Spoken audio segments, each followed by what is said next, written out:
So I'm inundated with these types of videos, which basically are showing various places like Walmarts, or in this case, a construction site. And they're showing how desolated they are because people are getting deported, right?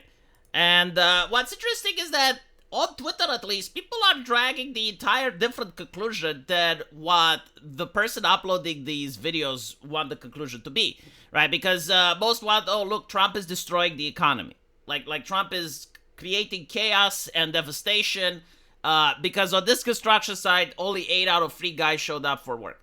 So, like, first of all, we gotta assume that this video is real, because, like, there's no way to fact check it. Like, there's no information of where this is from, if there were actually 43 guys, and the rest of them were laid off, or they were actually captured by ICE, right? Like, we don't know any of this.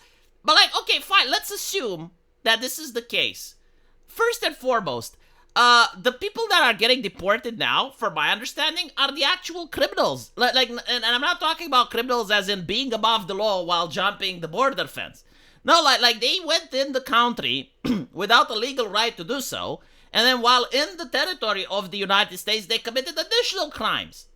And I'm pretty sure that this is a strategy from the Republicans right now, in order to make it so that when the mainstream media starts the waterworks and they're going to be like, oh, look, this grandma is being deported, well, it's probably going to be like, well, this grandma was part of an international sex ring, blah, blah, blah, blah, blah. You know, like, I'm pretty sure this is why they're doing it. This is why they're targeting the actual criminals in order to already counteract the mainstream media narrative. Which I'm pretty sure it's coming, you know, like they did the kids in cages, that there's no reason why they won't do something similar now. But again, if you go after like the hardened criminals, the people that already have like 9 or 10 convictions, like we saw the other day, like there was a guy from Haiti and he had like 10 different convictions and he was being deported, and he said that the world is so unfair. And like, well, you can't really turn on the waterworks for those people, right? And so if we are to believe that this is happening, if we are to believe that there is a construction site where over half of the people are missing because they're not in America anymore, they got deported. Well, let's talk about the moral issue of the person doing the hiring then. Like who decided to hire these people? Like that's a huge problem. And even statistically speaking, like if you were to hire random people, what are the offshots that like over half of them are criminals? Well, in that case, like you're maybe having a deal with the mafia or some NGO or some shit. Like there's organized crime going around here. And so, you know, like this is why people are dragging the conclusions that they want people to take when uploading these videos. And secondly, there's another important aspect of it. It's like, let's assume that is the case. Let's assume that all of them were law-abiding citizens. All right. What about the American worker then? Like construction is one of the jobs that most people who can't go to a university are willing to take. Like, this is one of those jobs that, you know, you need money, you're looking for another job, you might as well go into construction. It's a very noble work. Like, you're building stuff for people, you're raising constructions, you're also doing something extremely productive for society, because, like, a society can function without the HR lady, but it can't function without construction workers. And so you're basically saying that the American people are not allowed to get this job. And I'm really tired and upset when I keep hearing the idea that Americans are too lazy. Like, you're telling me that a country of 350 million people, all of them, yes, hashtag all are lazy? Get the fuck out with this bullshit. Like up until now, right? Like, up until the 80s, Americans weren't able to build stuff, right? Like, they weren't able to erect buildings, they weren't able to build anything because they were all lazy. And by the way, you know, like, here's another thing. Like, when does the laziness happen? Because, like, if I travel to America, right, and I get, like, legal citizenship, do I become lazy before or after getting the paperwork? Because this is the interesting question. You know, like, there's a lot of people that, let's assume that all Americans are lazy. Yes, all of them, right? Like, let's go with this assumption. There are other people on other more impoverished nations that managed to go to America legally. And so, like, why aren't you hiring those? Or are those lazy as well?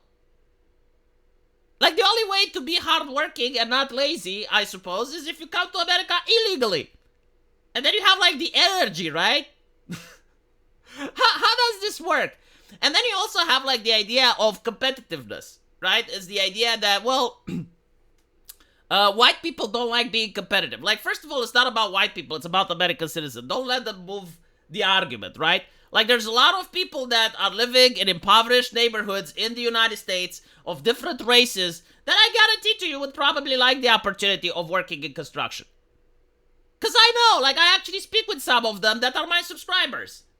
And you know, like, on average, maybe the mentality is not there, but, like, there are genuine people, you know, out of those hundreds of millions of individuals, there are people that live in the American ghettos who would like to get a job, but they don't have any opportunity.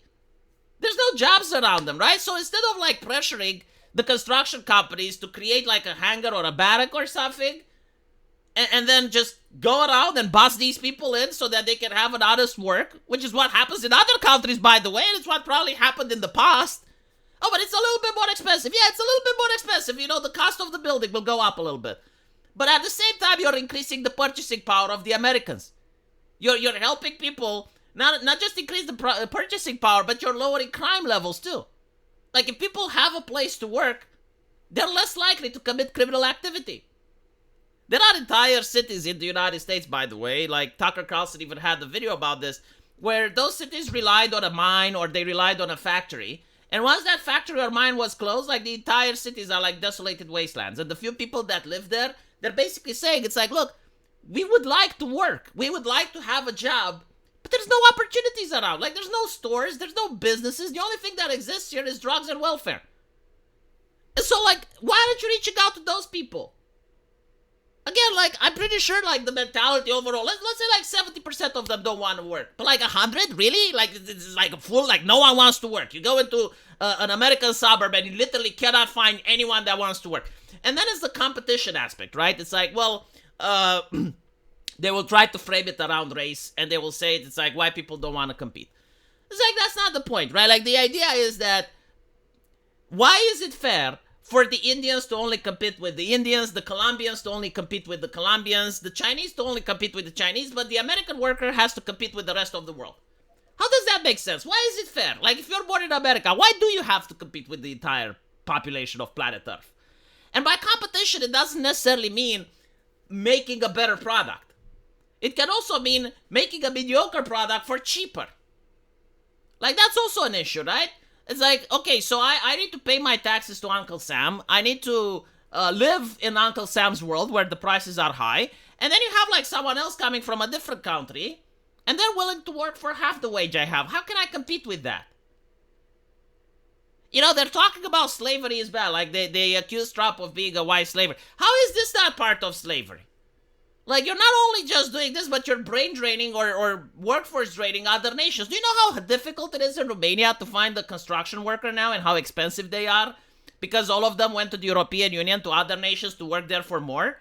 Like, Romanians can't pay construction workers the same way Germany can, right? So, like, from a German construction worker point of view, he goes to Germany, starts constructing over there.